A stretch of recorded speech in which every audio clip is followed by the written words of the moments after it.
Pernah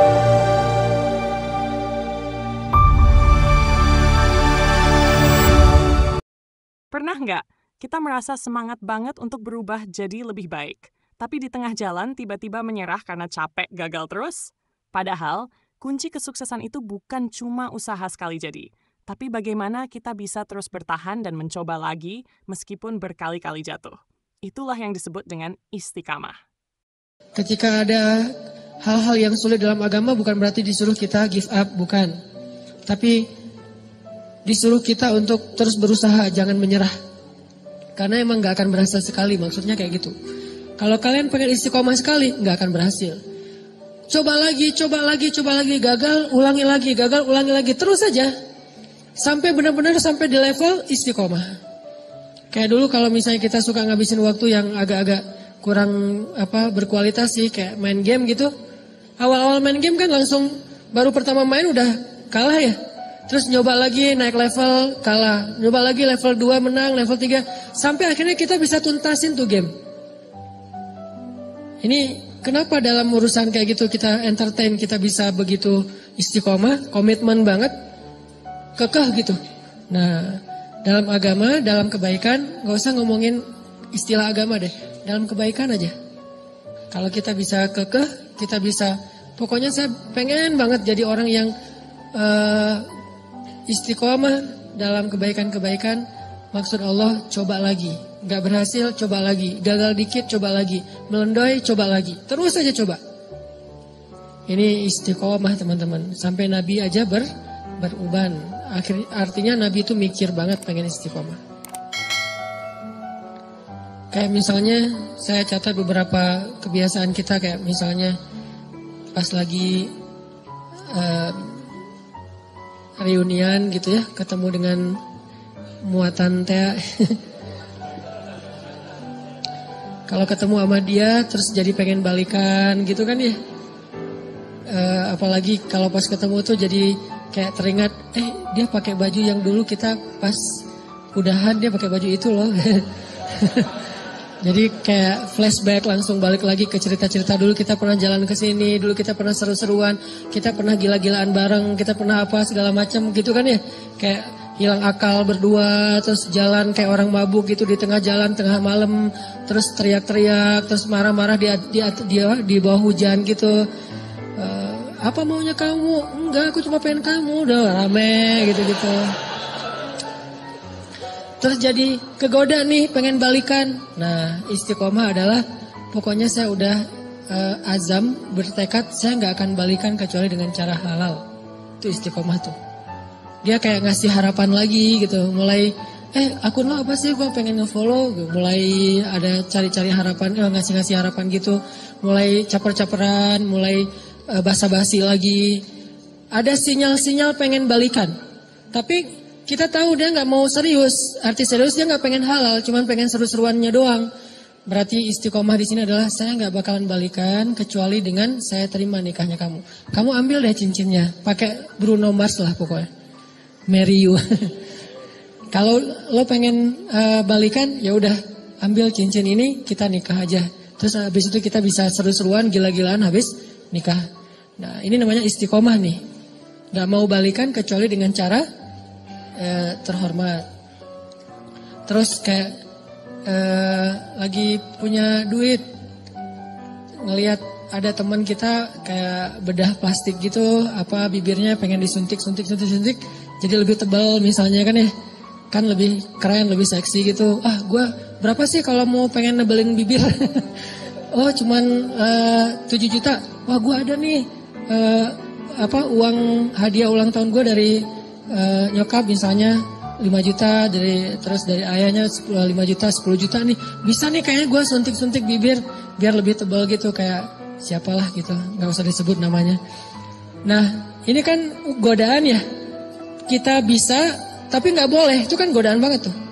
Kalau pengen tapi gak bisa, ini gak terlalu ngegoda sih. Pengen dan mampu itu godaan banget tuh. Pengen tapi gak mampu, ya sabar aja. Gue sabar orangnya, kenapa? Gak bisa juga, gak mampu gitu. Tapi kalau bisa, mampu, kayaknya udah gak ada masalah, kita masih nahan, berarti istiqomah insya Allah. jalan nih, duitnya sih nipis tapi jalan bareng teman-teman. Lihat Onitsuka gitu kan ya, wah nih modelnya warnanya gua banget nih. Misalnya dia senang warna-warna tanah gitu, warnanya, oh ini coklat nih Onitsuka, terus lagi ngetren gitu kan, anak-anak SMA pada pakai, teman-teman sekelas pada pakai, semuanya Onitsuka, kecuali saya sendiri yang masih pakai apa gitu kan ya, yang lain pada Onitsuka pengen beli, tapi nggak ada cash, nggak cukup juga duitnya, harus nyicil, jangan deh tabung dulu sampai bisa beli tanpa harus nyicil misalnya. Ini orang istiqomah, dia punya prinsip. Tapi prinsip itu berlaku untuk dirinya, nggak dia paksain untuk orang lain. Karena ketika prinsip hanya dipaksakan kepada orang lain, dia tuh jadi orang yang nggak nyaman buat orang lain, udah nggak asik lagi. Kalau prinsip itu dia paksain buat dirinya, ke orang lain dia lebih kayak tadi tuh toleran, dia paham, mengerti pengertian ke orang lain, semua orang berproses. Itu dia tetap orang soleh dan asik. Orang jadi nggak asik tuh kan gara-gara memaksakan prinsip ke orang lain ya. Padahal dia sendiri juga belum kayak gitu. Nah, jangan maksain. Tapi kita contohin, kita bikin itu sesuatu yang buat dia pengen. Aku pengen lo kayak kamu, orangnya tuh gak kegoda walaupun di antara teman-teman yang pada misalnya lagi naik gunung gitu. Udah lama dia udah berhenti ngerokok nih. Pas kali-kalinya lagi pengen ke gunung, dingin. Yang lain pada udah coba aja sebatang. Enggak lah, gue mah daripada ngerokok mending gue permen aja deh gitu misalnya. Ini istiqomah kan, dia udah komitmen gak bakalan ngerokok lagi karena kata dokter itu gak sehat untuk dia. Dia pernah sampai masuk rumah sakit gara-gara itu.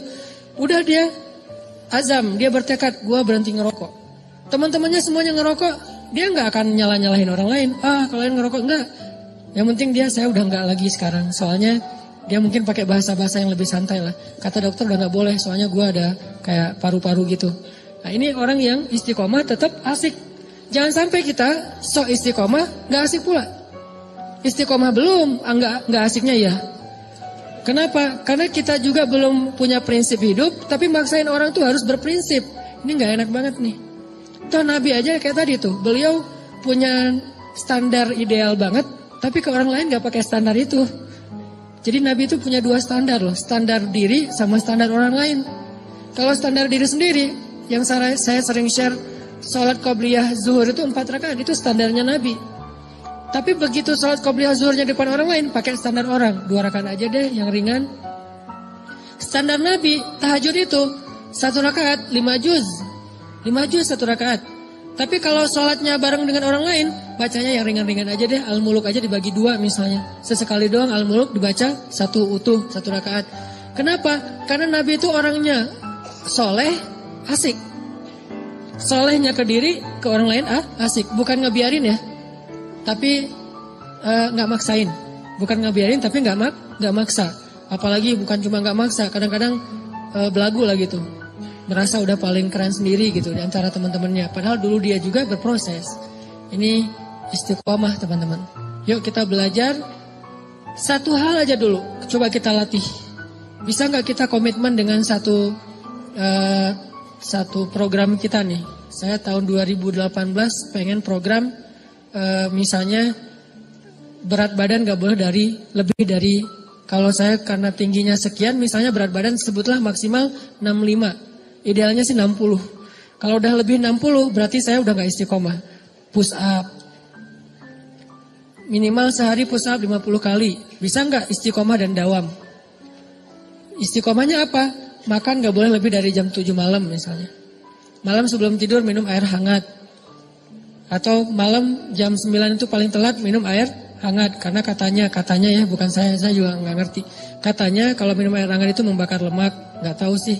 Atau treadmill, lari, sepeda seminggu 2 kali misalnya. Terus pull up, minimal sekali pull up itu 5 kali deh. Kalau gak mau banyak-banyak 5 kali. Latih terus. Nah, dawam dan istiqomah dengan pantangan-pantangan. Dawamin programnya, istiqomah dengan pantangannya. Gak boleh kebanyakan gula, gak boleh kebanyakan soda. Mulai belajar minum kopi sedikit gula sampai minum kopi gak pakai gula. Terus juga gak pakai soda. Yang soda-soda mulai ditinggalkan. Terus lama-lama mulai dawamin air putih, makan makanan yang sehat, pola hidup, tidur yang cukup. Semua ini adalah istiqomah dan dawam. Satu hal aja, Pokoknya saya pengen ikut sunnah yang kayaknya kece nih. Apa? Six pack. 2019 harus jadi nih badan. Terus latihan. Nggak mungkin kan six pack tapi yang lain nggak kebentuk ya. Yang namanya six pack insya Allah kebentuklah semuanya, puncaknya di perut. Kalau nggak six pack minimal 3 lah. 3 juga udah cukup. Atau kalau nggak 3 juga minimal nggak offset lah. Rata gitu ya nih. Bisa rata aja udah keren banget tuh. 2018 gue pengen rata. Mungkin badannya tuh nggak sekeren Adi Rai, tapi minimal bisa dibilang otot gitu. Nah ini jalanin, dawamin programnya, istiqomahin pantangan-pantangannya. Satu hal aja. Kalau mau ngomongin hal-hal yang sifatnya sunnah tapi kece gitu. Kalau mau sunnah yang lebih bold dan gak usah diomongin ke orang lain, pokoknya 2018 gue pengen hafal 5 juz. Ini bold ya, bukan yang lebih entertain. Buat sendiri aja, pengen 5 juz. Gak usah diumum-umumin, gak usah posting 2018 5 juz. Ngapain diposting? Ya kayak gitu-gitu. Kalau yang mau diposting banyak main, banyak manfaat, gak apa-apa posting. Kan gak ada riak juga kan? Wah main riak, gak apa-apa kalau main riak mah ya. Tapi kalau saya posting banyak tilawah, banyak salawat, agak-agak gimana gitu. Karena saya ngerasa belum banyak tilawahnya. Masa saya tilawah misalnya sekali sejuz sehari, bilang banyak. Sementara guru saya, anggota dewan di Jakarta tuh sehari 10 juz. Dan itu dari sejak kelas 6 SD udah kayak gitu. Sehari 10 juz, murajaah hafalannya. Berarti 3 hari khatam, 3 hari khatam. Beliau baru boleh bikin tagline banyak tilawah. Udah kita baru 1 juz gak usah bikin banyak tilawah. Udah aja yang realistis lah, banyak main tapi jangan banyak dosa. Karena kalau main riak gak masalah, gak akan menggugurkan pahala main ya. Ustaz, jangan riak tuh dengan main. Emang pahala gitu. Kalau niatnya untuk dakwah mungkin pahala, tapi setidaknya amanlah dibandingkan ibadah. Coba 2018 saya pengen 5 juz. 5 juz itu setahun, jangan dikejar sebulan, gak bakalan jadi tuh. Kecuali kita benar-benar fokus tinggal di pesantren yang hafal Quran, kayak nggak ngapa-ngapain. Kalau normalnya mah untuk kita lebih realistis setahun deh 5 juz. Mumpung saya masih 19 tahun nih, target nikah 24 tahun, ada 6 tahun kan? 6 tahun, setahun 5 juz. Jadi tuh, akad nikah, Qul a'udzu birabbin nas. Wah gitu doang. Jangan lupa, ini ayat surat terakhir yang saya hafal dari Al-Baqarah maksudnya. Bukan Qul a'udzu birabbin nas baru mulai ya. Qul a'udzu birabbin nas itu udah selesai. Maharnya apa? Seperangkat alat sholat. Maharnya apa? 1 gelang, 1 cincin, 1 rumah, 1 mobil. Ditutup dengan surat An-Nas. Daripada ditutup dengan surat Al-Baqarah, Alif Lam Mim misalnya. Surat An-Nas. An-Nas setelah dia menghafal dari Al-Fatihah sampai Al-Falaq, ditutup dengan An-Nas. Bisa tuh 6 tahun, setahun 5 juz, dibagi per bulan, dibagi lagi per hari. Itu dawam. Jadinya sedikit banget, enggak Ustaz, enggak keren ah. Keren kalau dawam. Kalau cuma sehari enggak keren emang. Tapi kalau dawam itu keren. Makanya ketika ada sahabat nanya ke Nabi, "Ya Rasulullah, ayyul amal ahabba ilallah?" Amal apa yang Allah paling suka? Apa jawaban Nabi? Adwamuha wa in qallat. Yang paling dawam walaupun sedikit. Yang paling dawam itu artinya konsisten. Kalau istiqomah itu artinya komitmen. Yang paling dawam walaupun sedikit. Sedikitnya misalnya coba 5 juz bagi setahun. Saya belum pernah bagi. Anggap aja sehari ngafalnya cuma 2 baris atau 3 baris. Sehari cuma 3 baris. Nggak seru kurang keren. Teman-teman saya tuh sehari 1 halaman. Jangan lihat sekarang, lihat setahun. Ketika itu sudah dawam, itu jadi keren di mata Allah. Malah kata Nabi itu amal yang Allah suka banget. Coba bikin program, gak usah banyak-banyak, tapi targetnya dicicil. Jadi bikin program cicilan, jangan bikin program cash dalam amal soleh. Saya pengen nyicil hafal Quran, saya pengen nyicil tahajud. Gimana nyicil tahajud? Mulai dari target saya tahun ini tahajudnya lengkap 11 rakaat, dimulai dari jam 3. Nyicilnya dari jam 4:04. Kan azan jam 4 misalnya 30. Ada waktu 15 menit. Salat tahajud apa Ustaz? Witir dulu 1 rakaat.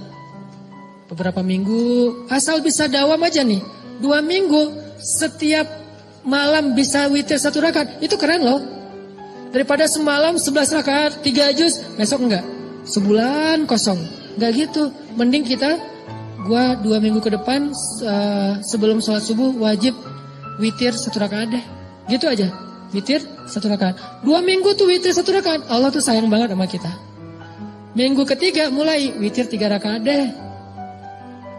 Bulan berikutnya tambah tahajud 2 rakaat, witir 3 rakaat.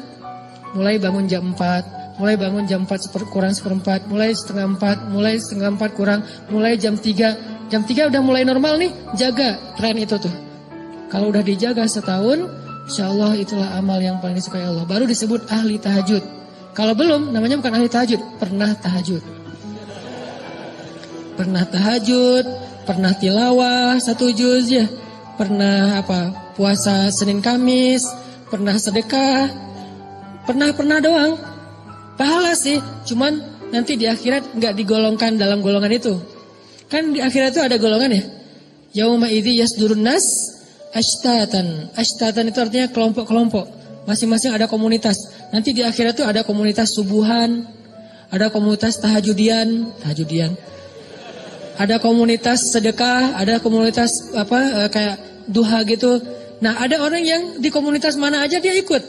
Kayak kita sekarang seneng ngegeng gitu, geng sana ikut, geng sini ikut, anak-anak parkour dia main, anak-anak BMX dia main, anak-anak skate dia main, anak-anak motor dia jalan juga touring.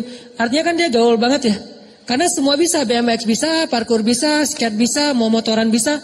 Anak sepeda dia ngegoes kemana ikut, berarti dia bisa semua nih. Di akhirat ada yang kayak gitu juga sih. Tahajud ada dia, duha ada dia, sedekah ada dia. Yang parah nggak ada di mana-mana, sendiri doang nih. Kenapa bisa sendiri? Karena dia pernah tahajud, pernah duha, pernah sedekah, pernah tilawah, bukan ahlinya. Lihat ahli dengan pernah bedanya, dawam dan istiqomah. Jadi kalau kita pengen punya komunitas nanti di padang mahsyar, komunitas tuh beda loh treatmentnya sama sendiri. Komunitas tuh biasanya dapat banyak kemudahan nanti di padang mahsyar. Kenapa? Saling mentestimoni gitu. Ya udah kayak kita misalnya check in under group dengan sendiri. Kalau FIT kita jalan sendiri tuh harga tiket lebih mahal satu. Kalau beli tiket grup itu lebih murah.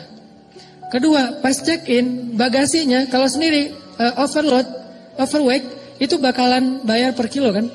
Kalau under group overweight 1 disubsidi sama teman-teman yang kurang, gitu kan? Nah itu logika sederhana di akhirat juga gitu. Kalau kita overweight dikit, nanti udah deh ntar saya gantiin. Atau misalnya harga tiketnya kemahalan tuh masuk surga, nggak apa-apa kalau beli grup lebih murah. Emang kayak gitu kaidahnya, kaidah jamaah. Karena berjamaah itu lebih berkah. Nah gimana biar masuk komunitasnya? Jadilah ahlinya. Gak bakalan jadi ahli kalau cuman pernah. Walaupun pernahnya tuh saya pernah tuh, kayak saya pernah sholat tarawih semalam 10 atau 15 juz di Mesir. Pernah tapi nggak berulang, kapok sekali doang. Itu juga nggak sengaja diajak sama guru saya, Hanan yuk ikut tarawih, imamnya bagus. Kan saya kayak imam hunter gitu kan, mencari-cari imam yang keren gitu, yang bacaannya bagus saya cari tuh, enak soalnya. Dan saya pasti milih softnya di luar masjid. Walaupun yang terbaik di saf pertama, tapi untuk sholat sunnah saya pengen nyoba di luar, imamnya bagus dan soundnya di Mesir itu bagus-bagus tuh. Jadi kita kayak lagi nongkrong tapi ngedengerin sholat. Nah waktu itu imamnya emang bagus, tapi Al-Baqarah, Al-Imran, An-Nisa, Al-Maidah, Al-An'am sampai At-Taubah, sampai Yunus. Masya Allah nih imam ngeri banget. Tahajud dari mulai habis Isya selesainya gak sempat makan sahur. Antara 10 sampai 15 juz. Cuman sekali doang. Dan nyesel pula tuh. Gak tahu berpahala apa enggak nih. Nyeselnya kayak saya jadi pas saya baca cerita Abdullah bin Mas'ud yang sholat di belakang Nabi terus dia kayak nyesel gitu, saya kebayang karena saya juga pernah ngerasain kayak gitu. Sholat di belakang Nabi nih Abdullah bin Mas'ud. Pertama enak lama-lama loh kok lama banget nih nggak sujud nggak ruku-ruku. Lama-lama Abdullah mengatakan tahu gini saya nggak akan ikut dari awal. Dia ngebatin kayak gitu. Saya juga kayak gitu pas saat tahajud. Tahu gini saya nggak mau ikut sama Syekh. Pas pulang gimana Hanan?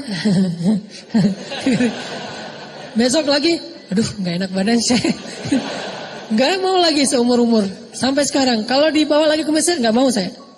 Kenapa? Nggak kuat. Bayangin tahajud dari Isya sampai menjelang sahur. Dan sahur di Mesir itu bukan imsak kayak kita, sahurnya batasannya tuh azan subuh. Jadi udah dekat azan subuh, kita pas habis witir, itu makan itu udah kayak orang lapar banget. Karena bentar lagi azan subuh. Saking full semalaman sholat. Nah ini namanya bukan ahli tahajud. Pernah tahajud 10 juz. Minimal pernah lah. Buat jadi bahan ceramah doang gitu. Ya gue pernah loh sholat tahajud 10 juz. Padahal cuma sekali doang. Nah itu juga gak sengaja dan nyesel lagi. Kalau orang yang di masjid itu, nah itu baru keren. Kakek-kakek yang udah berapa tahun kayak udah 10 tahun kayak gini. Nah itu namanya ahli tahajud dengan model Rasul. Itu beneran. Nanti insya Allah mungkin kita berhusnuzan, dia bakalan masuk komunitasnya Rasulullah. Foundernya tuh Rasul. Terus anggotanya tuh orang-orang yang tahajud kayak Ibnu Abbas, Abdullah bin Zubair, kayak gitu-gitulah anggota-anggotanya. Termasuk yang di masjid Sayyidah Zainab nama daerahnya. Masjid Sayyidah Zainab itu kalau kayak saya yang cuma pernah sekali nggak masuk komunitas. Tapi berpahala nggak? Kalau ikhlas tetap berpahala. Pahala sama komunitas itu beda. Pahala itu reward. Kalau komunitas itu kayak dapat satu anggota, tanda anggota tuh. Bukan reward doang.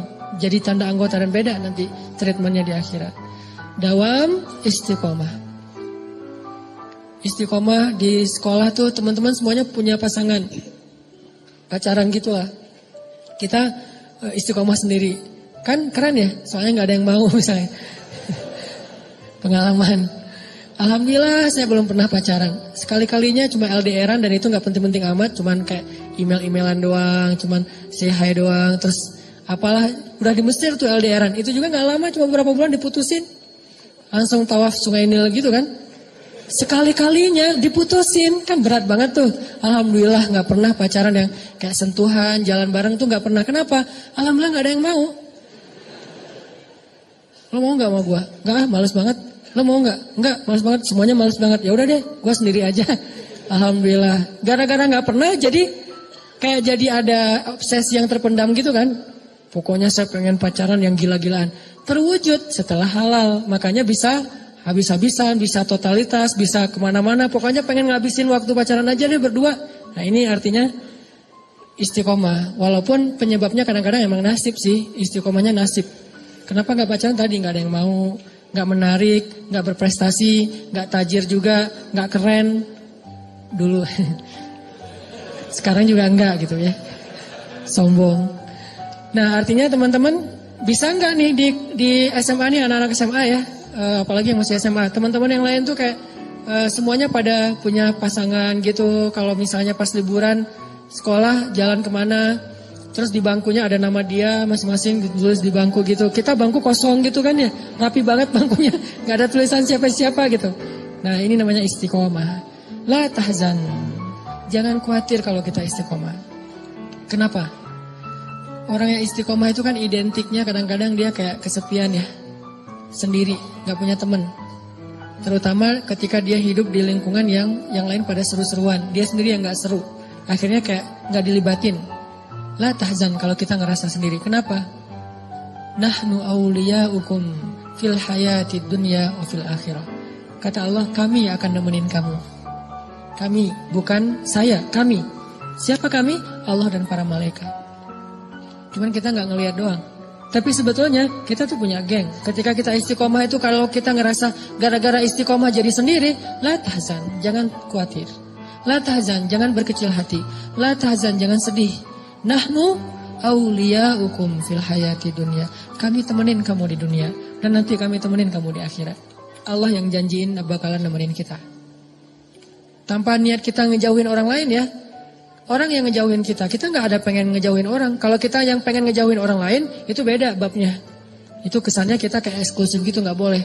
Tapi kalau orang yang ngejauhin kita gara-gara nggak bisa diajak happy-happyan, seru-seruan kayak gitu, la tahzan, jangan sedih. Nahnu awliya'ukum. Kami akan nemenin kalian kata Allah di dalam Al-Quran.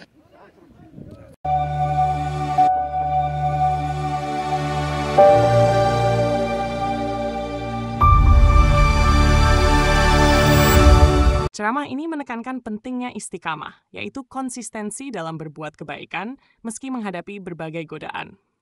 Istiqamah bukan sekadar berusaha satu kali dan menyerah saat gagal, melainkan terus mencoba dan memperbaiki diri hingga mencapai tujuan. Contohnya adalah usaha untuk hidup sehat, menabung, atau memperbaiki ibadah seperti tahajud dan hafalan Al-Quran. Bahkan dalam konteks menghindari perbuatan yang kurang baik, seperti merokok atau pacaran sebelum menikah, diperlukan tekad yang kuat untuk tetap teguh dengan prinsip. Istiqamah juga berarti tidak memaksakan prinsip pribadi kepada orang lain, melainkan mencontohkan dengan baik. Keteguhan dalam menjalani kebaikan akan mendatangkan keberkahan dan kebahagiaan, meskipun prosesnya panjang dan membutuhkan kesabaran.